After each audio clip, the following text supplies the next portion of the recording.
Hello students, today lecture is ERP Unit 1 and we will understand about overview of ERP. As you know already, ERP stands for Enterprise Resource Planning. This is used for business purpose. It will be so much powerful strategic business planning tool.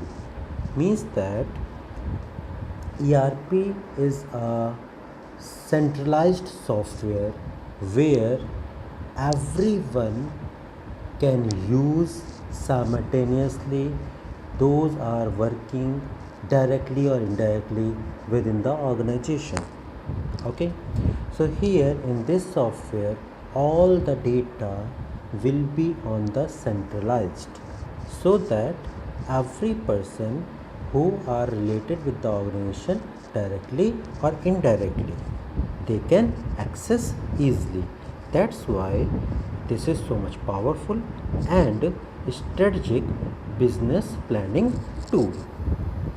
Second point is accessed by everyone within the organization, as I told you. And this is not only within, that within means directly or indirectly, both.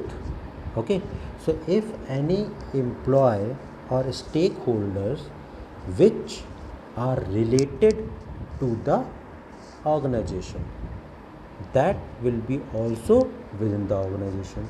For an example, let's this college is the organization. So here one ERP system will be here, where all the students data, all the library data, all the faculty data, all things are stored centralized way.